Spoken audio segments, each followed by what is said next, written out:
Okay, so I like music. I don't want to sound like that kind of person though. Someone who insists, oh, hey, I listen to everything. And then if someone plays Mongolian metal reggae, they say, oh, this isn't my taste. But I like music a lot.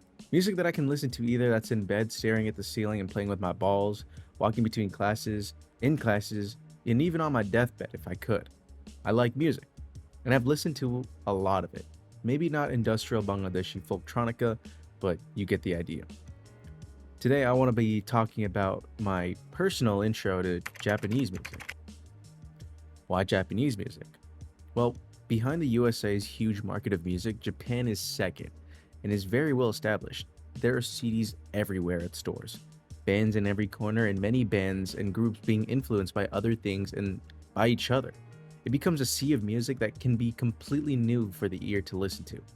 Shoes in the Dryer explained it pretty perfectly, and I don't want to just copy what he said. The thing is, if you're interested in the world of Japanese music, it's hard to know where to start. Only recently, a lot of established artists that have been making music before the 2000s have been releasing their music on streaming platforms.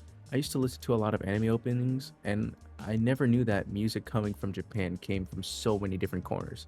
And it really did take me a while to break into that. Today, I want to go through some artists that I've been listening to frequently and talk about them. Maybe give some suggestions for similar artists. I'll go through some of the popular albums while also giving some less popular picks that I think should get more recognition. The first album that I want to talk about is actually one of my favorite albums. It's Pacific by Haruomi Hosono, Shigeru Suzuki, and Tatsuro Yamashita.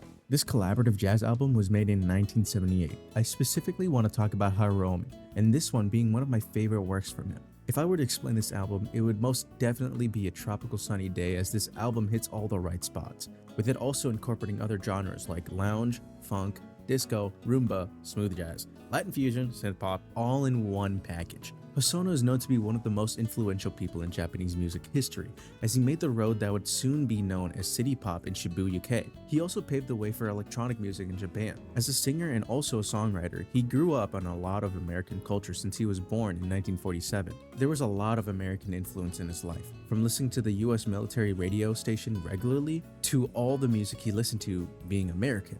It was so much so that at one point, he even wished he was American. Many of his favorite groups were Moby Grape, Buffalo Springfield, Martin Denny, and even did covers of their songs in English.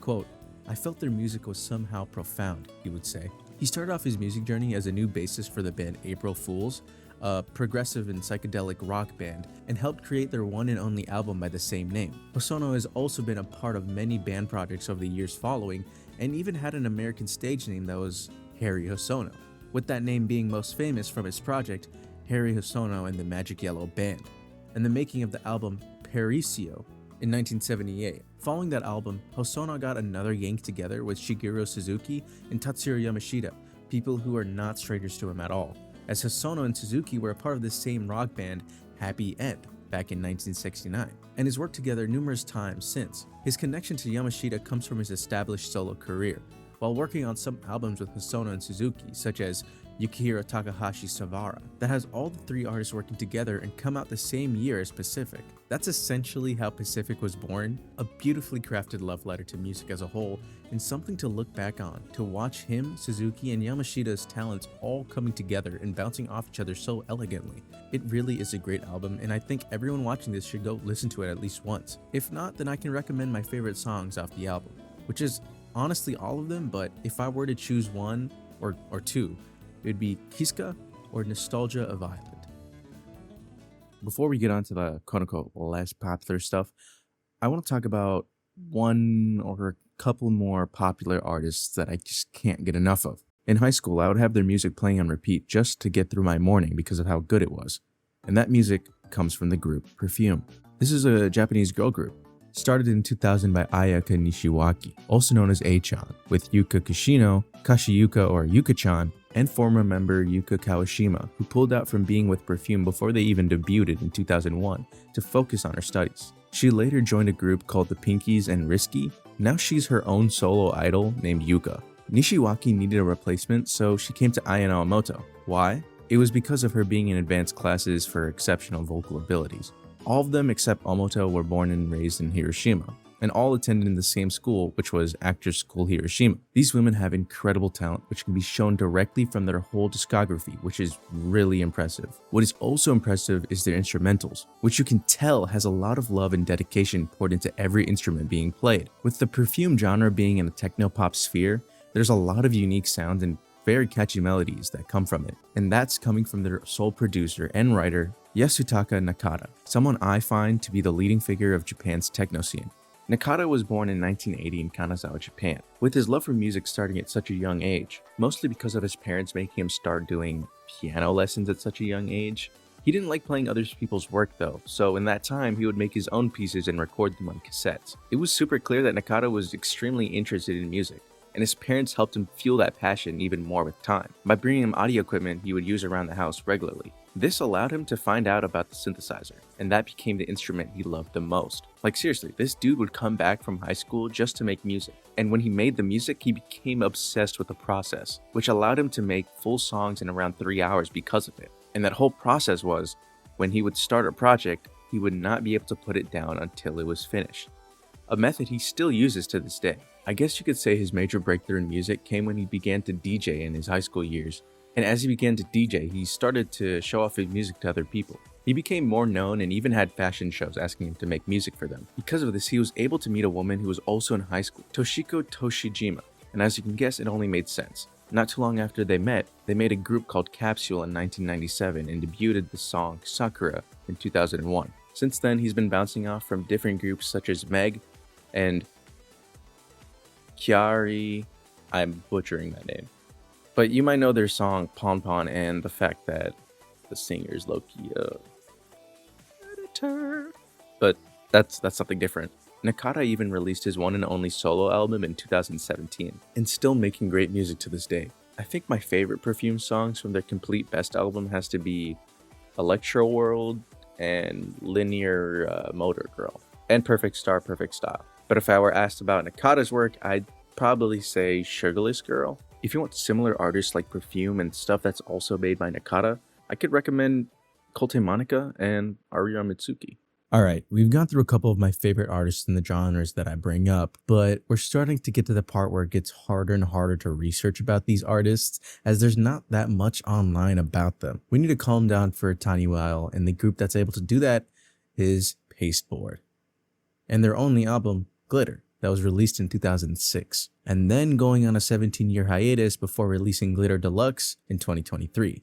And since then, not a word. A calm, soothing shoegaze album with melancholic tunes inspired by My Bloody Valentine, and just a beautiful piece of work. I honestly find myself teary-eyed every time I listen to it. I don't know, I get a nostalgic feeling for moments in my life that are in the future. And it's a weird feeling to explain, but it's there. The group Pasteboard is actually a side project that was made from two people, Mihoko Tanui, if I'm saying that correctly, and Makoto Igarashi, who are a part of the currently running group Roly Poly Ragbear, an indie pop Shibuya K-band formed in 1998. I highly recommend that you listen to this album if you want to scratch the surface of Japanese shoegaze. My favorite tracks from this album are probably Flipper and Squale. Other artists that I find similar are Kinoue 64 and Uchu Nikoko. Alright, this one's going to be a fun one to talk about because this amazing album came out in 1997, and that is Taiji no Yume by Yoshiko Sai, a psychedelic folk and pop album by Yoshiko Sai, who's a singer, songwriter, composer, poet, and even artist. She was born in 1953 in the Nara Prefecture and grew up to be someone who liked to draw and read a lot of books. And when getting into high school, she even joined a chorus club, although she didn't have that much time for it. A lot of her time was spent on doing something she enjoyed or school, and loved to paint as well. Because of this, many of her album covers turned out to be her own work. In time, she didn't get into the school she wanted to, but later would be enrolled in the law department, but tragically had to spend a year bedridden as she had a kidney disease.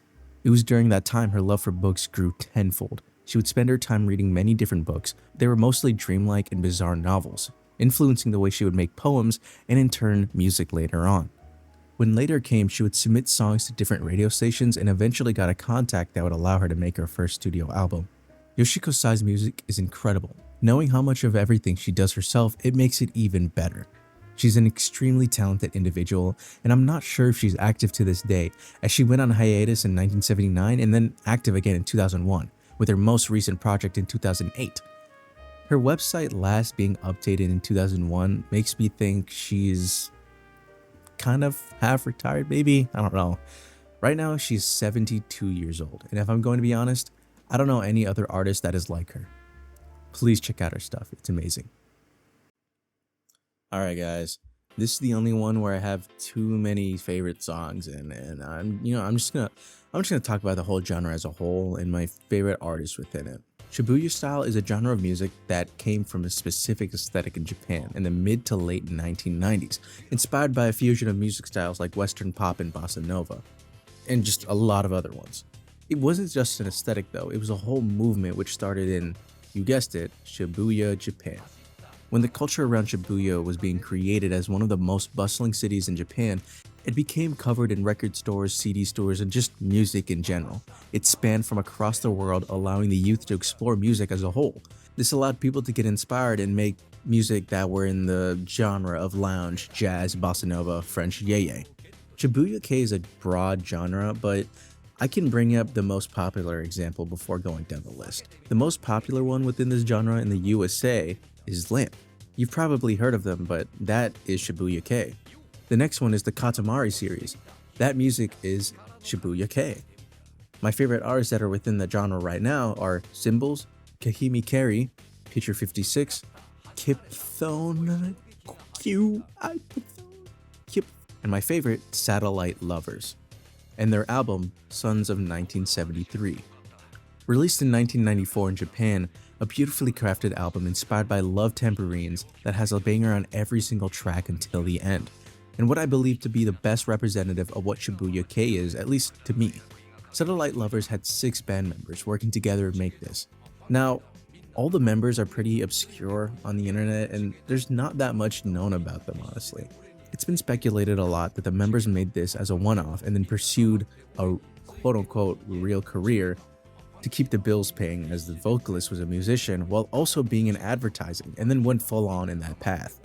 Fun fact, the vocalist Ikeuchi Mika eventually got married to the guy who took their album cover photo, Kyoji Takahashi. City pop is a big part of Japan, and with Japanese music as a whole. You've probably heard a city pop song becoming trending on a social media platform. For example, Stay With Me and Dress Down basically became the face of Japanese city pop on TikTok, with it being everywhere. With big names like Henri, 1986 Omega Tribe, Cindy, and just so much more. In fact, there's so much more I couldn't help but to collect these songs and put them in one playlist. Check it out, link in description. Okay, so this is the last one, and this is the one I have the most to say about, and I really do not want to make this section bigger than all of the other sections, so I'll try to make it as quick as possible. I don't know, but Cassiopeia is my favorite Japanese group. They're a jazz fusion group that was formed in 1976, and wow, they are great. I don't want to say too much because I might just make a video on them later on, because there's so much history within Cassiopeia and then the other big 3, I guess. And if you're wondering who the big 3 is, it's Cassiopeia, T-Square, and Dimension. There's so much history between the 3, and why they're even around in the first place.